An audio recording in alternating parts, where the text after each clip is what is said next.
Hi, my name is Larry Meyer, and I'm the owner of Larry Meyer Construction Company, LLC, and we are located at 3901 Business Park Drive in Wausau. And today our topic is going to be decks.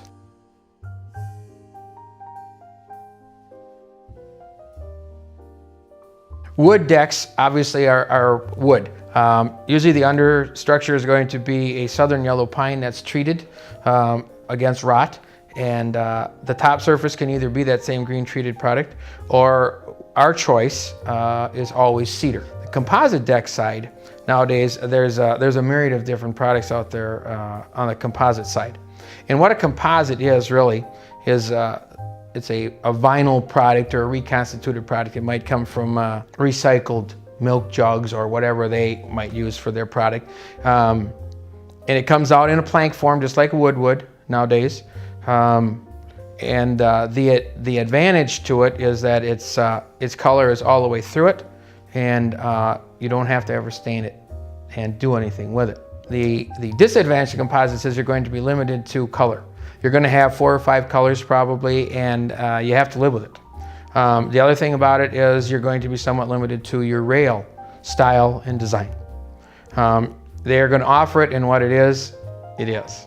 Now when it comes to the cedar side of it, it gives you the opportunity to change the rail, make your own spindles. There are some that are available. Newel posts you can change, and you can decorate them however you need to be. So we like to have that option. You have a little bit mobility. Composite decks will give you a distance that you can span with the rail, and you can't exceed that. You have a little bit more selection and choice when it comes to cedar.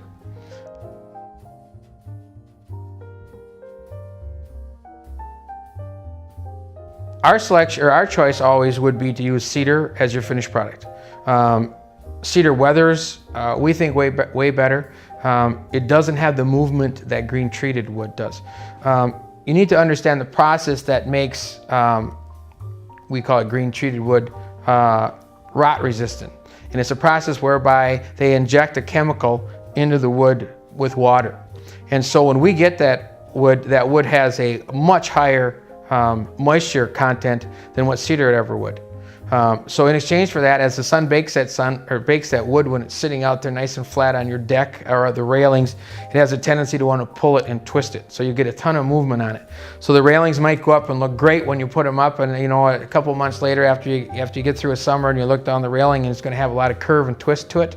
And really there's nothing that you can do about it. It's not a poor application, it's just the nature of the product. The treated wood also has a tendency to splinter a little bit more than what cedar does. And the other thing about green treated wood is when you first put it up, their recommendation is that you do not stain it for at least the first 6 months, so that the sun and the air has a chance to get some of that moisture out, so that you get the penetration into that wood with your stain.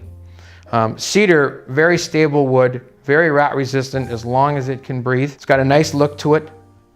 It's very easy to work with. Got a very straight grain, doesn't splinter.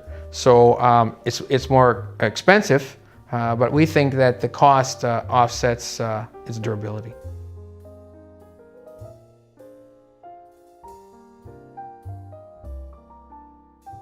Years ago, we used to be able to put a deck on and we were not required to go down 4 feet to below frost. But they have since changed that code.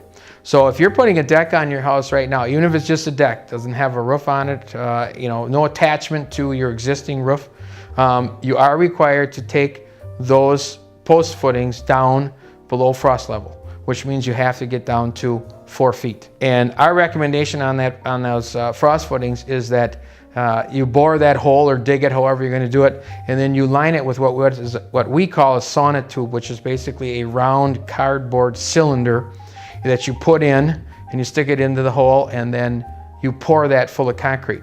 And we recommend that as opposed to just digging the hole and then pouring concrete in, because what happens when you just fill that hole is you have jagged little fingers on the sidewall of your hole, and that fills with concrete. And then as the frost works on that, it works on those fingers, and it wants to keep pulling that footing up and heading it towards the top of the ground.